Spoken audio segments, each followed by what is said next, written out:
नमस्कार, आप देख रहे हैं बड़ी खबर। मैं हूं नगमा। बिहार, उत्तर प्रदेश में नदियों में तैरती अधजली लाशों पर सियासत शुरू हो गई है। लोग परेशान हैं। छपरा के मांझी प्रखंड में बिहार और उत्तर प्रदेश को जोड़ने वाला एक पुल है, जयप्रभा पुल। लेकिन इन दिनों ये पुल कोविड संक्रमित लाशों को नदी में फेंकने के लिए इस्तेमाल हो रहा है। आए दिन यहां एम्बुलेंस रुकती है, शवों को नदी में फेंककर निकल जाती है। लोग कहते हैं कि पिछले दिनों कोविड शवों के अंतिम संस्कार में मुश्किलें आ रही हैं। लोग गरीब हैं, अंतिम संस्कार करने के कई बार पैसे नहीं होते, प्रशासन से अंतिम संस्कार में सहयोग नहीं मिल रहा। उसके बाद इस तरह की हरकत बढ़ी है जब एम्बुलेंस में आकर लोग, एम्बुलेंस वाले नदी में लाश डालकर चले जाते हैं। कल बक्सर से भी ऐसी ही तस्वीर आई थी। गंगा में तैर रही लाशों को लेकर बिहार और उत्तर प्रदेश में उसके बाद विवाद शुरू हो गया कि शव किसके हैं। गंगा में तैर रही 71 लाशों का आज पोस्टमार्टम हुआ है। हालांकि इनकी मौत की वजह साफ नहीं पाई गई है क्योंकि शवों की हालत बहुत खराब है।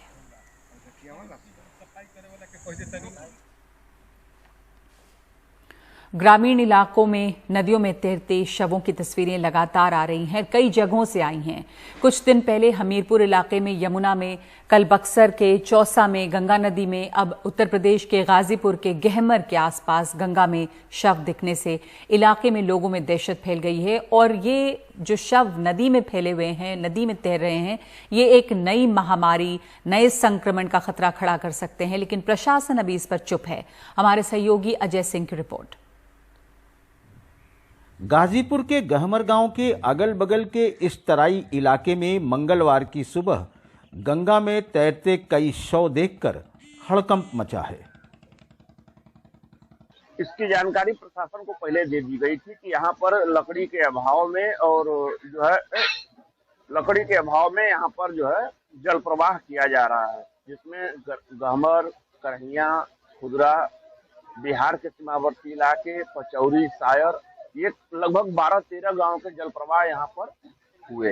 अभी तो दुर्गंध आ रही है।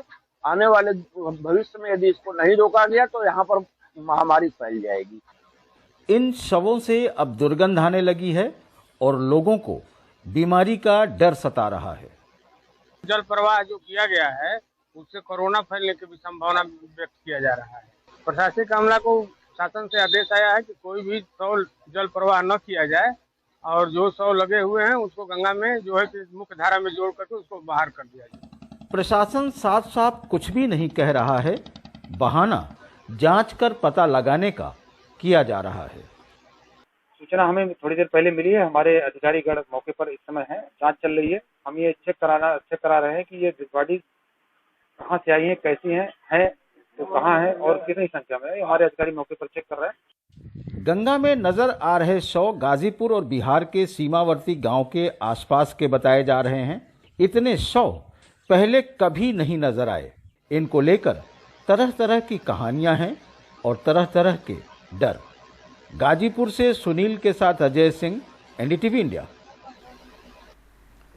गाजीपुर के बाद बक्सर से सटे बलिया जिले को जोड़ने वाले बक्सर बलिया पुल के नीचे भी तकरीबन 1 दर्जन शव गंगा नदी में बहते मिले।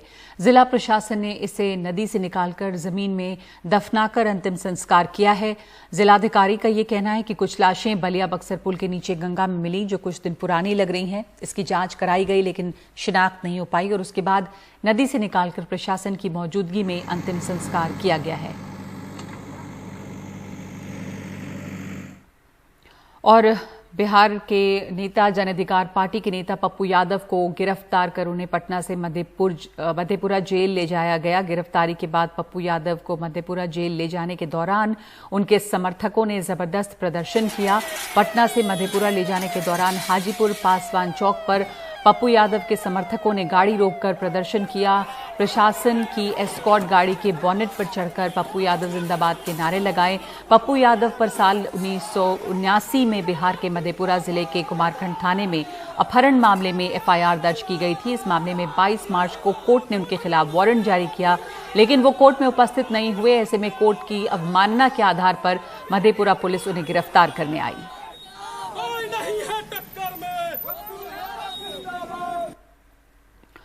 और कोरोना की दूसरी लहर के बीच अलीगढ़ मुस्लिम यूनिवर्सिटी के 44 लोगों की मौत से हंगामा हो गया है। इनमें 19 प्रोफेसर और 25 नॉन टीचिंग स्टाफ शामिल हैं। एएमयू के वीसी तारिक मंसूर ने आईसीएमआर को चिट्ठी लिखकर अलीगढ़ सिविल लाइंस में कोविड के किसी जानलेवा वेरिएंट के होने का अंदेशा जताया है। वायरस के जीनोम सीक्वेंसिंग के लिए उन्होंने इसके सैंपल दिल्ली में सीएसआईआर के इंस्टीट्यूट को भेजा है। अलीगढ़ मुस्लिम यूनिवर्सिटी के कब्रिस्तान में एक और प्रोफेसर की कब्र खुद रही है। मेडिसिन डिपार्टमेंट के प्रोफेसर शोएब जहीर नहीं रहे, उन्हें यहां दफन होना है। यूनिवर्सिटी का कब्रिस्तान उन लोगों की ताज़ा कब्रों से भरा पड़ा है जो पिछले करीब 20 दिनों में गुजर गए। मरने वालों में करीब 19 फैकल्टी मेंबर्स और करीब 25 नॉन टीचिंग स्टाफ शामिल है। जो बड़े लोग गुजर गए उनमें मेडिसिन विभाग के डॉक्टर शादाब खान, मेडिसिन विभाग के डॉक्टर आरिफ सिद्दीकी, जूलॉजी विभाग के प्रोफेसर हुमायूं मुराद, यूनिवर्सिटी पॉलिटेक्निक के डॉक्टर सईदुज़्ज़मा, कंप्यूटर साइंस के प्रोफेसर जमशेद सिद्दीकी, साइकोलॉजी विभाग के प्रोफेसर सईदुज़्ज़फ़र, साइकोलॉजी विभाग के प्रोफेसर साजिद अली खान, इतिहास विभाग के डॉक्टर जिब्राइल, राजनीति शास्त्र के प्रोफेसर काजी मोहम्मद जमशेद, धर्मशास्त्र विभाग के डॉक्टर एहसानुल्लाह और लॉ फैकल्टी के डॉक्टर शकील समदानी शामिल हैं। पूरा जो कब्रिस्तान यूनिवर्सिटी का वो भरा पड़ा है। तो एक बहुत बड़ी ट्रेजेडी इसमें कि इसमें बड़े अच्छे डॉक्टर्स का भी इंतकाल हुआ है, बड़े अच्छे दिग्गज प्रोफेसर्स, डीन, चेयरमैन का इंतकाल हुआ है और बड़े यंग टीचर्स का भी इंतकाल हुआ है। बड़े हेल्दी लोग थे और बड़े बिल्कुल ठीक ठाक थे और बहुत केयर भी करते थे अपना। यही नहीं, नॉन टीचिंग स्टाफ की भी बड़े पैमाने पर मौत हुई है। इनकी तादाद 25 बताई जा रही है। ऐसी हालत में एएमयू के वीसी प्रोफेसर तारिक मंसूर ने आईसीएमआर के डायरेक्टर को खत लिखकर इसकी जांच कराने कहा है। उन्होंने सीएसआईआर के institute of genomic and integrated biology को यहां के सैंपल्स भी जीनोम सीक्वेंसिंग के लिए भेजे हैं।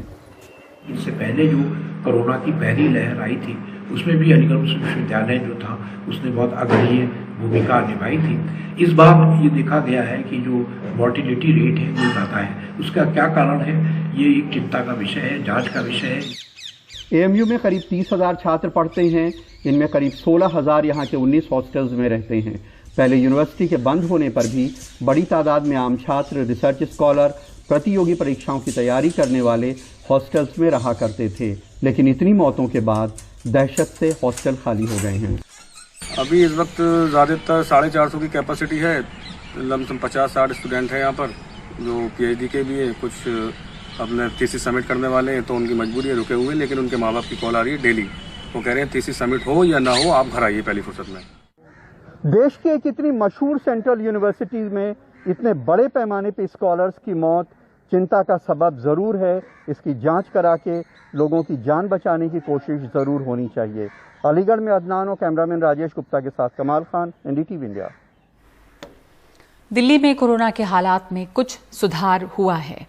एक तरफ नए मामले कम आ रहे हैं और दूसरी तरफ अच्छी संख्या में अब ऑक्सीजन बेड और आईसीयू बेड भी तैयार हो रहे हैं। और अच्छी खबर यह भी है कि 15 दिन पहले टेस्ट कराने वाले हर 100 में से 35 लोग संक्रमित मिल रहे थे, यानी कि 35% थी पॉजिटिविटी रेट और अब 17 से 18 रह गई है पॉजिटिविटी रेट। हमारे संवाददाता शरद शर्मा की रिपोर्ट। उत्तर पूर्वी दिल्ली के गुरु तेग बहादुर अस्पताल के सामने 500 आईसीयू बेड्स का अस्पताल तैयार है। दिल्ली में सबसे ज्यादा कमी आईसीयू बेड्स की थी। इसी तरह 500 आईसीयू बेड्स का एक और अस्पताल एलएनजेपी से जोड़कर दिल्ली के ऐतिहासिक रामलीला मैदान में तैयार होने वाला है। अस्पतालों में ऑक्सीजन और ऑक्सीजन बेड्स की उपलब्धता बढ़ी है।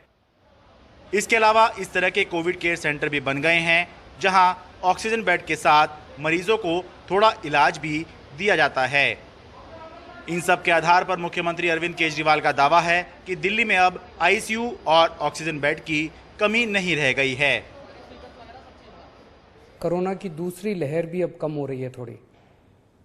आप सभी के सहयोग से लॉकडाउन भी सफल रहा। हमने पिछले कुछ दिनों में ऑक्सीजन के बेड भी खूब बढ़ाए हैं। कल ही जीटीबी हॉस्पिटल के सामने 500 नए आईसीयू के बेड चालू किए हैं। अब दिल्ली में आईसीयू और ऑक्सीजन के बेड्स की कमी नहीं है। दिल्ली में संक्रमण के नए मामलों में भी कमी देखी जा रही है। बीते 15 दिनों में दिल्ली में पॉजिटिविटी रेट यानी संक्रमण दर आधी हो चुकी है। दिल्ली में 11 मई को संक्रमण दर 17.8% पर रही, जबकि 26 अप्रैल को ये 35% पर थी।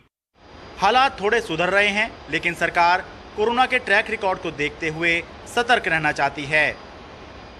दिल्ली के अंदर हॉस्पिटल्स की बेड की अभी भी डिमांड है। अभी भी देखिएगा 23,000 के करीब बेड हैं दिल्ली में जो कोरोना के हैं, जिसमें से 20,000 के करीब ऑक्यूपाइड है। 20,000 एडमिशन बहुत बड़ी बात होती है। खाली बेड तो हैं 3,500 के करीब खाली बेड है, बट उससे भी इम्पोर्टेंट है कि 20,000 लोग अस्पतालों के अंदर एडमिट हैं। पिछली जब लहर आई थी तब मैक्सिमम 9,500 पेशेंट एडमिट हुए थे किसी एक दिन में। मैंने मैक्सिमम जो ऑक्यूपेंसी थी 9,500 बेड की थी। इस बार टॉप कितने गई ऑक्यूपेंसी आप लोग? 1,500 एक्स्ट्रा मान लीजिएगा। अच्छा, 22,000 तक गई। 22,000 तक गई है। कुछ सुधार के इंडिकेटर्स बताने के अलावा ये भी बताना जरूरी है कि अभी भी दिल्ली में कोरोना से रोजाना 300 से ज्यादा लोगों की मौत हो रही है और यही बात इस समय सबसे ज्यादा चिंता का विषय बनी हुई है। इस रिपोर्ट का मकसद भी यही बताना है कि दिल्ली के अंदर हालात कुछ जरूर सुधर रहे हैं, लेकिन पूरी तरह से कंट्रोल में आना अभी बाकी है। दिल्ली से मैं शरद शर्मा, एनडीटीवी इंडिया।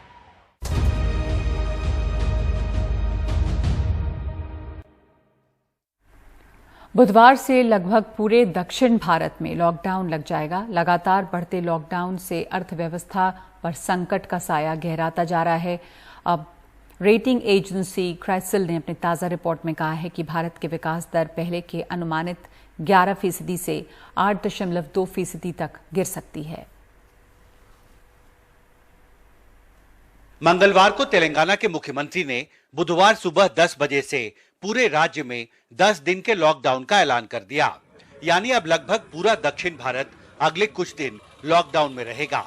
अर्थव्यवस्था पर नजर रखने वाली संस्था क्रिसिल ने अपनी ताजा रिपोर्ट में आगाह किया है कि अगर मई 2021 के अंत तक कोरोना की लहर चरम पर पहुंचती है तो जीडीपी की विकास दर अनुमानित 11% से गिरकर 9.8% रह जाएगी। लेकिन अगर कोरोना की लहर जून 2021 के अंत तक चरम पर पहुंचेगी तो जीडीपी विकास दर अनुमानित 11% से गिरकर सिर्फ 8.2% रह जाएगी। क्रिसिल के मुताबिक पहली लहर के मुकाबले कोरोना की दूसरी लहर के दौरान लॉकडाउन कम सख्त है, लेकिन उसकी फ्रीक्वेंसी ज्यादा है। रेटिंग एजेंसी ने जीडीपी की बेस फोरकास्ट को 11% पर बहाल रखा है, लेकिन उसके नीचे गिरने का अंदेशा भी जताया है। कोविड 2.0 की जो लहर इस वक्त भारत में चल रही है उसने स्मॉल मीडियम एंटरप्राइजेस को भी बहुत बुरी तरह से प्रभावित किया है। आप खुद ही बताएं, यदि यूनिट एक महीने तक लॉकडाउन हैं तो वो कैसे अपने जो उनकी कंप्लायंसेस हैं या पेमेंट्स हैं स्टैट्यूटरी, उनको कैसे दे पाएंगी, वर्कर्स का कैसे पेमेंट कर पाएंगे। क्रिसिल दूसरी भारतीय रेटिंग एजेंसी है जिसने पहले अनुमानित जीडीपी दर में गिरावट का अंदेशा जताया है। इससे पहले इंडिया रेटिंग्स एंड रिसर्च ने कहा कि अगर मई के मध्य तक कोरोना के मामले घटने लगे तो विकास दर पहले के अनुमानित 10.4% से घटकर 10.1% रह जाएगी। स्थितियाँ काफ़ी तेज़ी से बदली। मार्च और अप्रैल के महीने में जिस हिसाब से कोविड का दूसरा वेव आया जो कि अभी तक चल रहा है, तो इसके मद्देनज़र हमने अपने जीडीपी ग्रोथ को रिवाइज़ किया और रिवाइज़ करके अब हमने उसे 10.1% पे रखा है।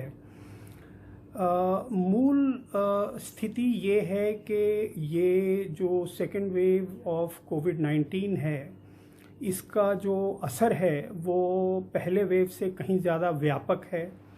तेलंगाना में लॉकडाउन के ऐलान के साथ ही दक्षिण भारत के साथ साथ अब पूरे देश में आर्थिक दृष्टिकोण से महत्वपूर्ण लगभग सभी राज्यों में लॉकडाउन लगाया जा चुका है।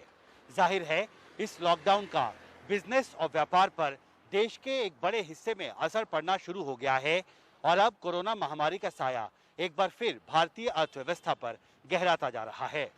दिल्ली से हिमांशु शेखर, एनडीटीवी इंडिया।